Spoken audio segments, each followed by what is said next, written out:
Noatehidatsa Sanish College. For the last 8 years or so, I taught chemistry, human anatomy, physiology, and environmental science mainly. I did teach a few other science courses also, and now I'm working with the Native American Studies classes. Sure. And you're originally from Fort Berthold, right? I was born about 35 miles south of the reservation here. I'm an enrolled member at Fort Berthold, on this reservation. Sure. So you currently live here, right? Right in the heart of the Bakken Formation? I live in Bakersfield, which is a community just outside of Newtown, North Dakota, across the bridge, Four Bears Bridge, next to the Four Bears community. Sure. So you live amongst a lot of oil and gas development, correct? The whole reservation, this is near the epicenter of what's called the Bakken oil field, which is a oil field which is continuous. If you sink a well in this area here, 98% chance you're going to have a profitable oil well. And the center of that is somewhere around Stanley to Mandaree, but Mandaree has a high level of production, so we're near the epicenter of the Bakken oil field when we're on Fort Berthold Reservation. Sure. So as someone who lives here, what kind of things what are your observations about the rapid increase in oil development in the area? I have to tell you this about the development is that oil development has been occurring in North Dakota for at least over 30 some years. The Fort Berthold Reservation was excluded from development on horizontal drilling of oil wells for a long time and did not participate in all this economic development. Back in the 70s, you could see flares from people who landed on the moon. They could see that North Dakota showed some activity by the flaring of gases from the oil development here in North Dakota from horizontal, vertical wells, which just go straight up and down. Your conventional ones, right? But then later on, when the horizontal technology began to become part of the development process, the reservation was then included in development by mitigating the process, which is a very long process in which the government allows for the leasing of oil and gas. There's several steps involved, a lot more complicated than off-reservation. So the reservation for the last about 7 years or so has been developing their oil reserves by horizontal drilling and fracking. What are your feelings generally about the development? Initially, the development was an economic boom.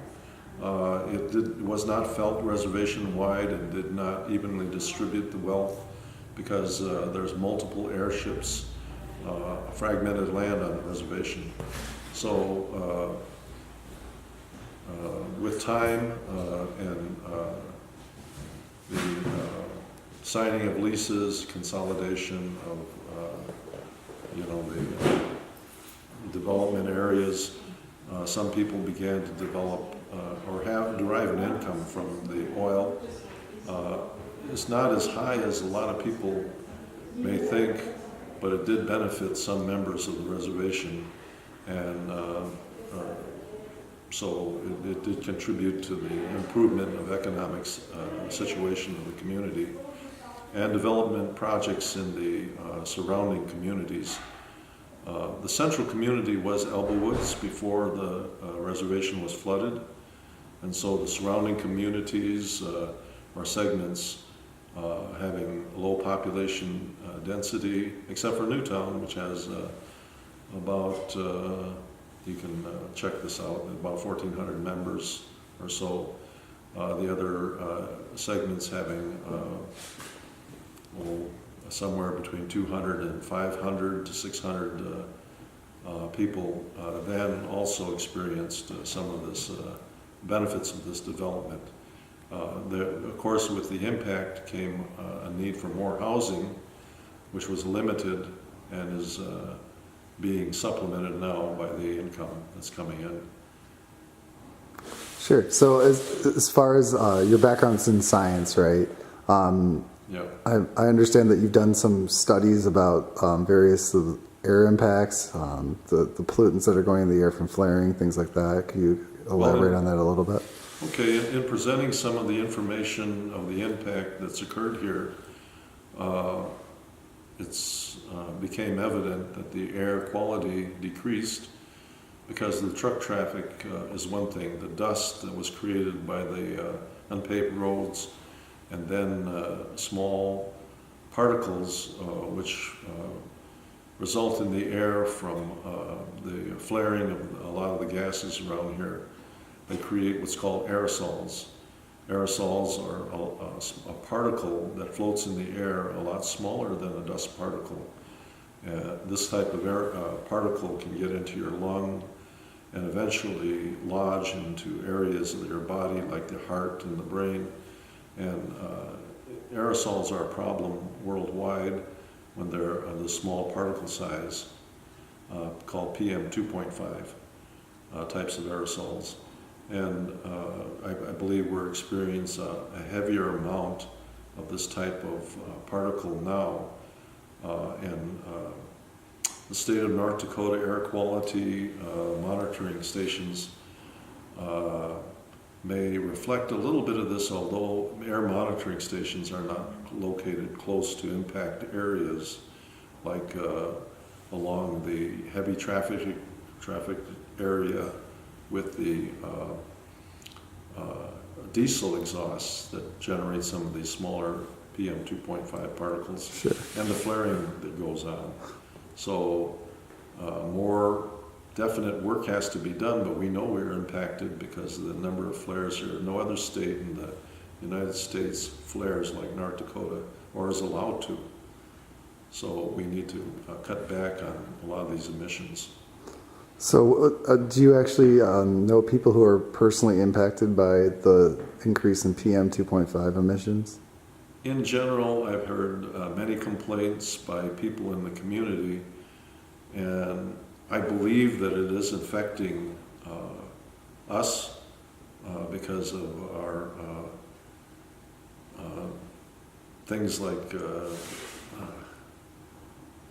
upper respiratory problems and asthma-related problems that seem to be increasing here.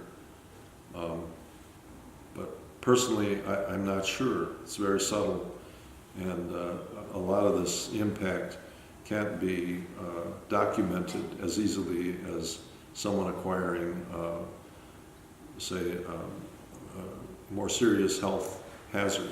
Although children are susceptible to asthma, and the asthma rates have been increasing in this area. This can also be due to the oil or the coal development in western North Dakota. So both of these are contributing to the increased diminishing quality of the air. There's also the rise in ozone, which never was in North Dakota before, and this comes from the interaction of hydrocarbons with the sunlight to produce O3, which is a hazard to humans and to plants, but it'll show up as asthma being increased. And I've heard of elderly, more older people getting asthma in this area also. Sure. I know that you're interested in climate change.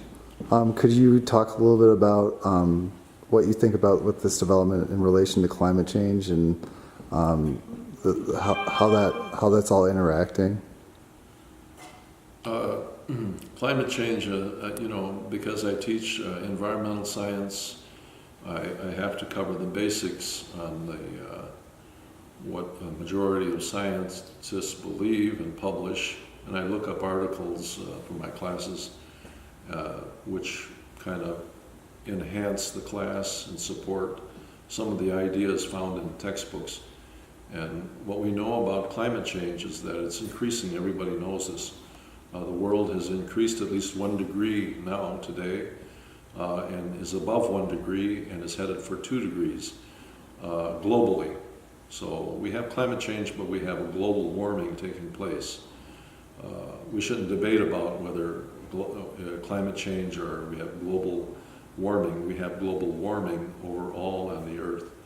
And what this means for us is that it may get to the point where the increase in temperature may continue beyond the increase in temperature due to carbon dioxide.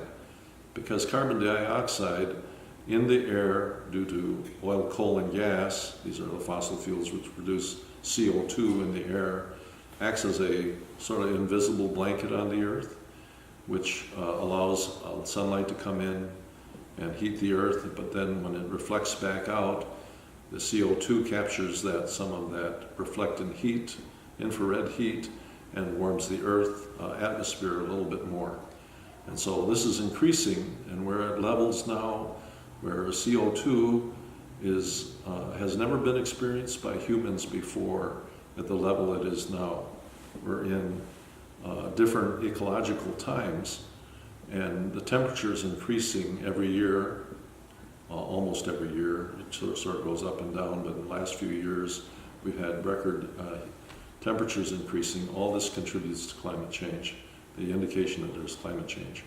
But here's the bad thing, is that as the temperature increases due to the CO2, also the methane from areas up in the north, like the tundra, will also release some of their gases into the atmosphere.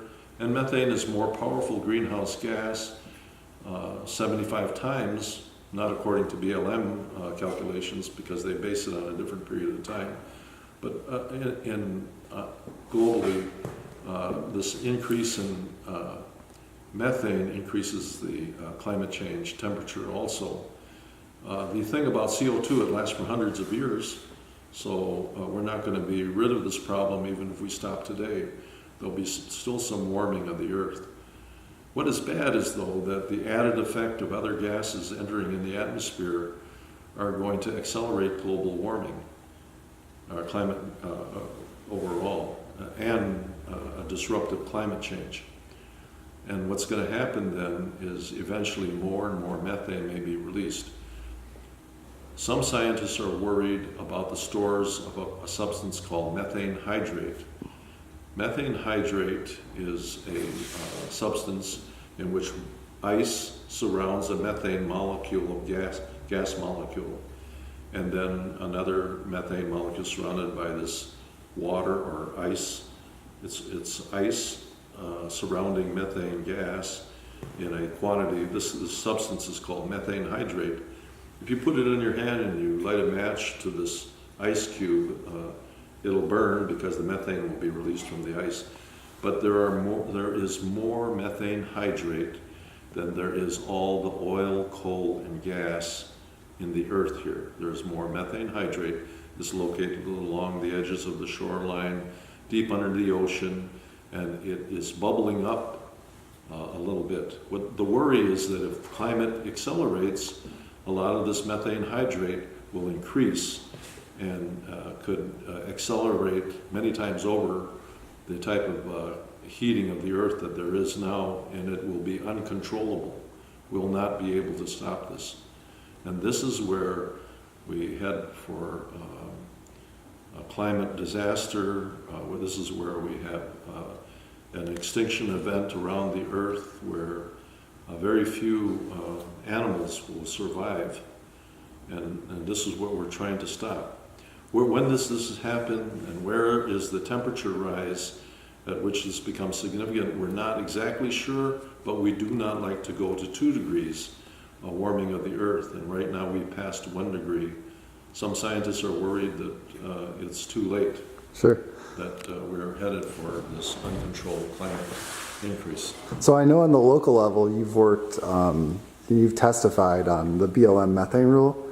Could you give me a little bit of I haven't, I don't remember testifying on it. Oh, maybe you didn't testify, but what do you like? Why do you support the rule that's going to limit the flaring and venting and things on Fort Berthold and other places across the country?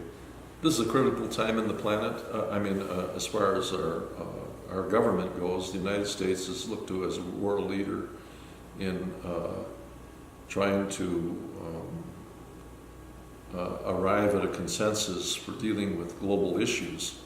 The United States is not doing much now because our current administration is not concerned about these issues and even throws a shadow of doubt on them based on scientific evidence that they've gotten from scientists who are not climate scientists. 97% of climate scientists agree that we're headed for a disastrous climate change, global warming, and the United States somehow, under the current administration, is not supporting these ideas and is deregulating a lot of the agencies that could mitigate this and some of the other environmental issues that we have here. Sure. Well, I mean,